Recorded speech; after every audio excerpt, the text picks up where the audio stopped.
changing our world through storytelling.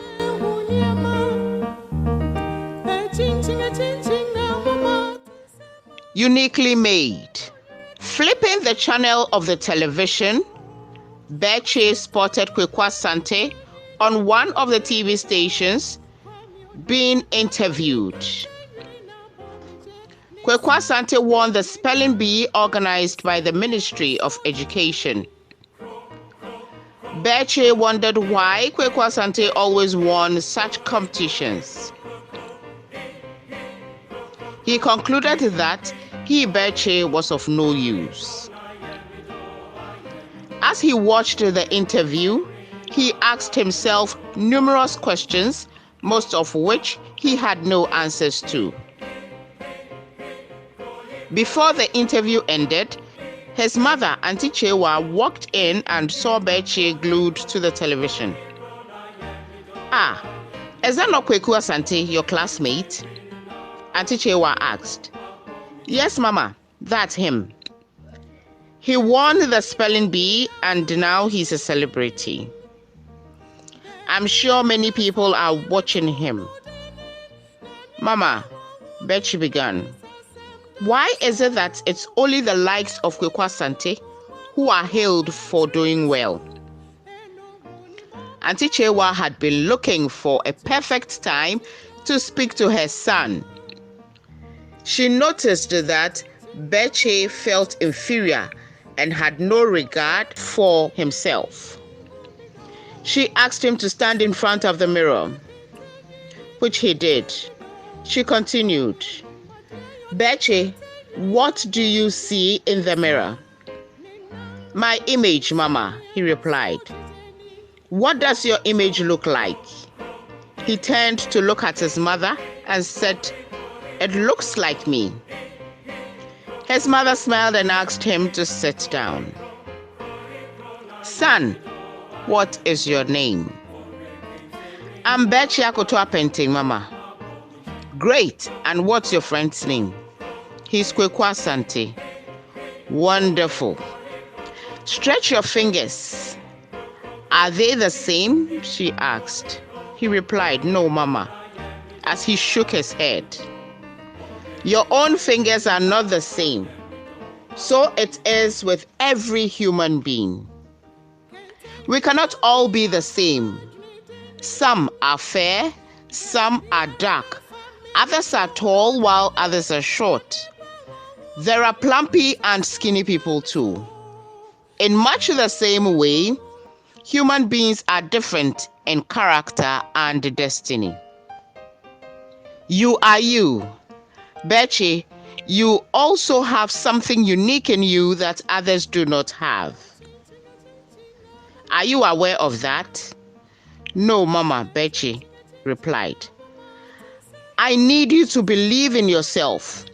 Be confident and know that you are uniquely made. My son, in this life, no one can make you feel inferior without your consent. People will see you the way you see yourself. Know your worth, my dear. You are special, my precious jewel, and I'm glad I brought you forth." Berchie grinned from ear to ear. Auntie Chewa hugged her son and assured him that he's uniquely made.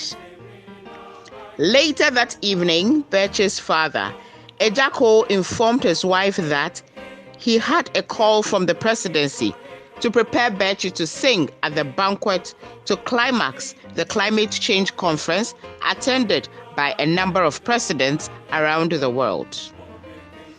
Berchie had an angelic voice. When his mother told him about the invitation, he could not hide his joy. He barely winked throughout the night. Whatever his mother said to him kept flashing in his mind. He prepared feverishly for the event. His voice coach took him through some voice techniques which he grasped easily. Ejako and Auntie Chewa carefully selected Berchie's outfit. On the day of the banquet, he felt scared and this made him uncomfortable. Auntie Chewa and her husband called their son Berchie and spoke with him to be confident and that it was a great honor to be invited to perform at such an event. Ejako looked into his eyes and asked him to make the family proud. They got to the State House an hour before the event and Berchie complained of headache. His father rushed to the nearest pharmacy and got an analgesic to relieve him of his pain. As soon as he entered the hall, he heard the master of ceremony welcoming Berchie to take the stage. There were butterflies in his father's stomach. He quickly located his wife, who had her eyes gazed on his son. Ejako took his mobile phone and took a video of Berchie. Berchie took in a deep breath, smiled, and timing the organist, he sang to the admiration of all the guests gathered. When he ended the song, the audience were on their feet. The applause was deafening. He walked majestically back to his seat and with tears in his eyes, hugged his mother and father.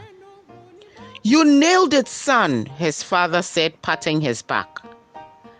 "Are you feeling better?" his mother asked when she sighted the medicine on the table. "Mama, the headache is no more. I'm fine."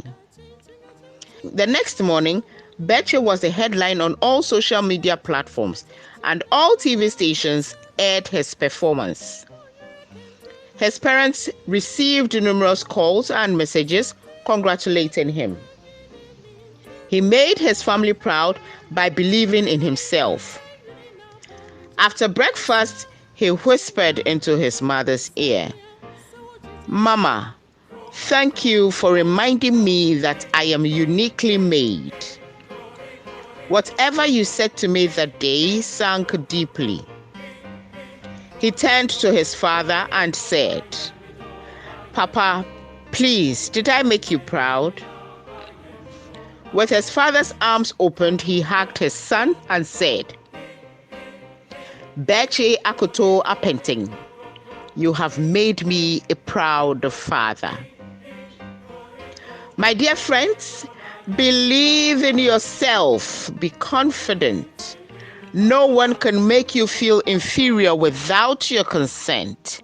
You are uniquely created. Do not forget to subscribe, like, and share. Your comments are also appreciated. A story a day, changing our world through storytelling.